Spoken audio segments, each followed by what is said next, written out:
Hi, everyone. This is Dr. Elizabeth Swift. I'm the mayor of the City of Buena Park. Welcome to the Mayor's Show. In the past Mayor's Shows, we've talked about groundbreakings, ribbon cuttings, lots of activities, things going on in education. But today, we're going to do something a little bit different. We're going to stay on the topic of emergency or disaster preparedness.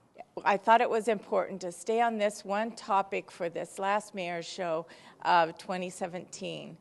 Because of the recent natural disasters we've seen in the news, the hurricanes, earthquakes, and then also some local fires that have caused people to evacuate their homes, I thought it was important to find a little bit about preparedness and how you can help yourself and your neighborhood in the case of a natural disaster.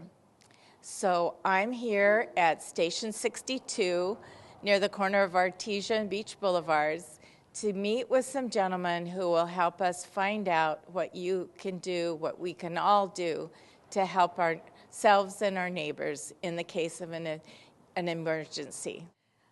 I'm here with some gentlemen who are going to tell us about CERT, Community Emergency Response Team. It's a program the City of Buena Park has participated in for a long time.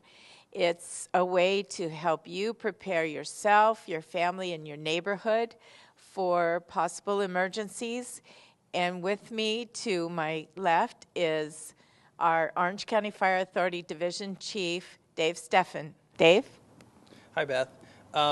The Community Emergency Response Team is so important to the citizens of every community because building a community that is self-sufficient and is resilient in times of a crisis is imperative, right? We're in an earthquake-prone area here in Southern California. It's not a matter of if, it's a matter of when we're going to have a major catastrophic earthquake here in Southern California. And as you might expect, the fire department and the police department will be overwhelmed with emergency responses in the community. Large-scale emergency responses, fires, bridge collapse, wires down, and it will require the citizens to be able to handle smaller emergencies in their own home, in their own neighborhood, and this provides an opportunity for them to get that needed training so that they're not only spontaneous volunteers, but they are educated, trained, spontaneous volunteers that are organized, that can work together, and that fall into the incident command system. I'd like to introduce Alan Wilkes. He's a captain with the Orange County Fire Authority, and Alan is a CERT instructor. Thanks, Chief. So Alan, as a CERT instructor, what kinds of things do you teach the community members about? Well, Mayor, not only through the Federal Emergency Management Association, the curriculum is taught across the continental United States, and we not only teach the members how to take care of other people, but also how to take care of themselves as members. From disaster psychology to the incident command system where they understand command and control and how to function within a group and a team type of aspect. But we teach them the basic survival skills of triage, of fire control, first aid, movement, managing emergencies both on a small and a large scale. We enable these people with the training and the expertise from not only the curriculum, but from the instructors of how to be self-sufficient within their community for a minimum of up to 3 days. So what's the time commitment for somebody who wants to be trained in this way? There's weekly classes. We usually teach a 4-hour block during the week, and then after 4 or 5 sessions, then there is an 8-hour exercise where they put all of the modules together. And it's a coaching and a mentoring. Once we have taught them the basics, we just work through collaborative education to enforce the skills that they've already known. Once they graduate from the basic CERT Academy, they will have other types of functions such as a CERT desert. They can be called out or mobilized for whatever the needs within the community are.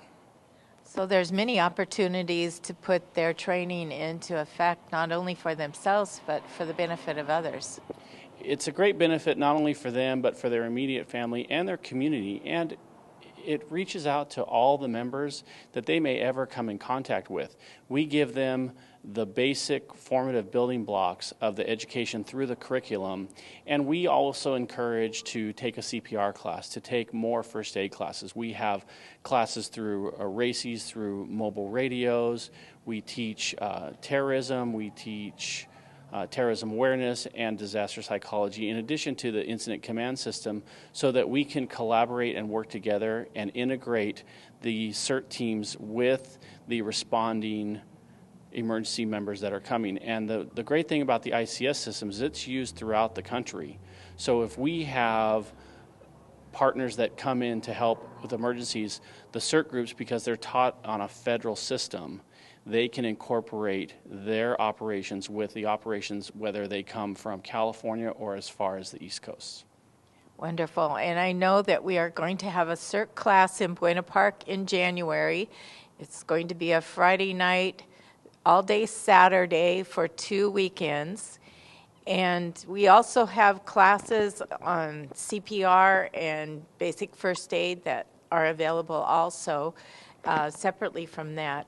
But now to introduce someone else who has actually taken that training, I have Ken Anderson here. He's a resident of Buena Park, and he recently completed the training, and because of his enthusiasm presenting the information about his training to the City Council, we thought it'd be a great idea to have him talk about what his experience has been with CERT. So Ken.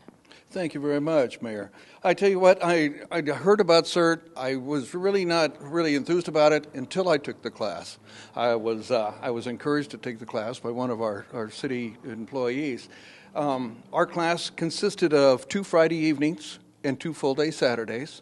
The class was held down at the Joint Forces Training Facility, which was perfect for such a deal. And I really learned more than I thought.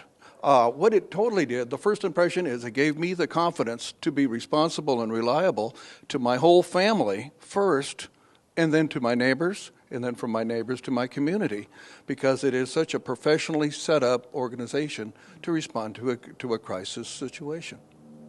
Well, you brought a lot of the things that you used in your training, and they're here in front of us. So I thought maybe you should just tell us a little bit about each of the items and why it's important to have those. Well, the majority of being prepared for a crisis or getting through a disaster situation is being prepared.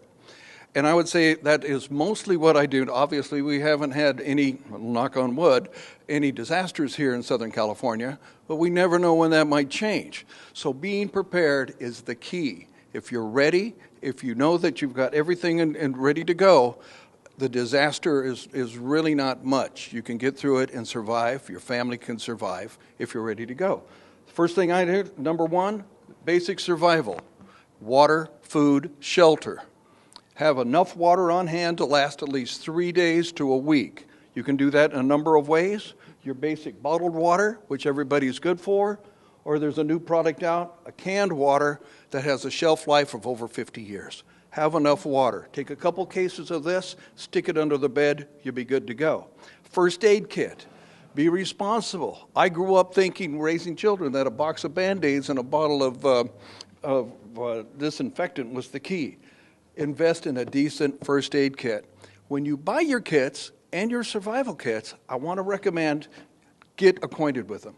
Go home and open them up and see what's inside, because it's not so much what's inside that box, it's what's not inside that box.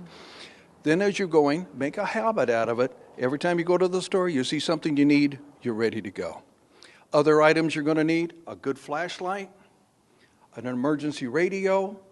One thing I always encourage parents to do is do a fire drill. Be ready to practice a fire drill and an earthquake drill. And as you know, we have the great shakeout coming up on October 19th, where everybody gets to practice earthquake procedure. What I'd like to encourage parents, when you put your kids to bed, put their 2 shoes by their little bed, and make sure your flashlight's right next to it. This way, because we've all set up in the practice, every home during a disaster, you get out of the house, you have a designated place to meet. It's sad to think how many people have died in a fire going in to rescue a child that's standing 20 feet away. So make sure that you have a designated meeting area, and the little flashlight will give the child confidence that he's doing the right thing, and it also helps responders like myself find them. That beam of light is kind of a beacon to find the kids and the families and such. A fire extinguisher, a flashlight. Another thing, a lot of people are out there using lanterns, candles, and things of this nature when the power goes out. That's a great way to burn your house down. The disaster is enough, but burning the house down on top of that could be the really deal. The new lanterns that have got the LED lights are just as bright. They're cool. The children can touch them and knock them over. They won't get hurt, and they're cheap. The couple I buy are less than $8 a piece. Please take advantage of new technology when it comes to emergency products. The fire extinguisher is a must. Make sure you have 1 or 2, and it's the right size.